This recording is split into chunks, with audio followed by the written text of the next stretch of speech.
a challenge coming into the Air Force. I knew BMT was just going to be the start of that challenge. I knew it would set me up for success.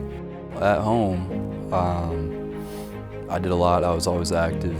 I enjoyed it, but I always wanted something more, something where I could apply all of my strengths, at least, and not just apply those, but challenge those. And everything I read about the Air Force, I saw it constantly through social media, online, and through friends and family.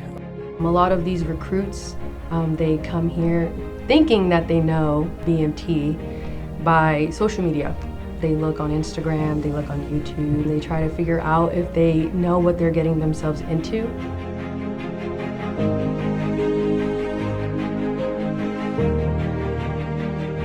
So from 0 week, they're civilians. So they don't know anything about military life, they don't know the military lifestyle, they also don't know discipline, they don't know structure. And from 0 week to each week of training that they're developing structure, discipline, they are also hitting the training objectives each week. So they're all coming together, trying to work as a team together to hit those objectives every week. A lot of them struggle with not understanding the lifestyle that they're getting themselves into. We see the biggest change once they're fully bought in, once they realize, hey, I'm here to learn a new way of life, to change, to transform into an airman. It's not so much survive anymore, but thrive. So they really have to perform. It's not just, I want to get through BMT, I want to just get through it and graduate. It's, I have to perform. There are more trainee-led exercises now, where we give them a tasking order and they have to figure it out. I often tell trainees, I don't need little automatons to graduate and go on to the Air Force. I need people that think critically, use their critical thinking skills. Going into the Air Force, you don't know, right? You don't know. You know what it means to be a good citizen and how to help others out, you know, like whatever you were taught in school or by your parents. And those things are important going into the Air Force to become an airman. You can see it, certain individuals struggle, certain individuals, they persevere. You can see who really wants to be here, really, really like sees that airman name, that rank, and like, hey, that means something to them. Certain individuals really appreciate that and can really understand what it means to be an airman.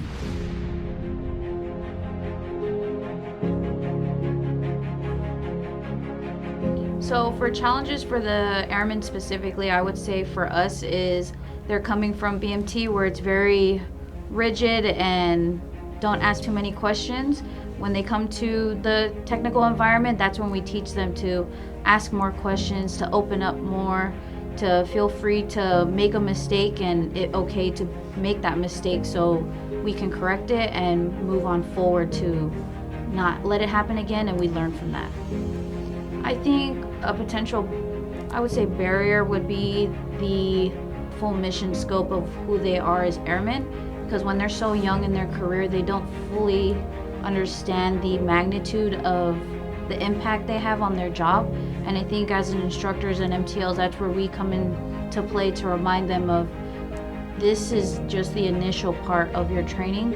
And from there on, we grow and we expand their knowledge of your job is so much more than you building a deployment bag or you being able to get this part for CE. It's so much bigger than what they think it is.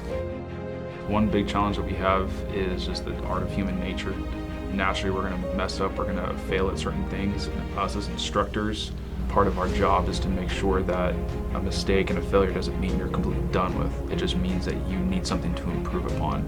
A lot of airmen, when they come through tech school and they make a mistake, they think, oh man, my life is over, I'm going to get washed back, I'm not going to make it through.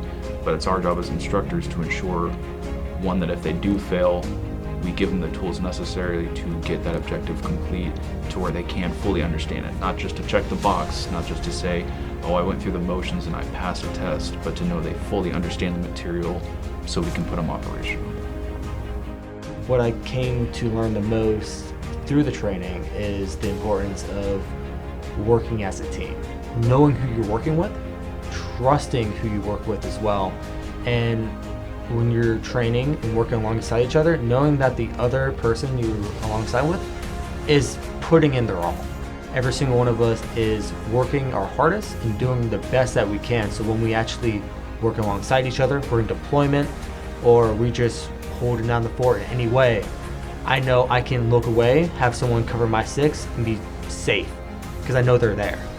The best advice for any wingman, no matter what, going through training is how to help someone else out. It is always a team effort, no matter what. It doesn't matter what you do. If you only think of yourself, the team doesn't succeed.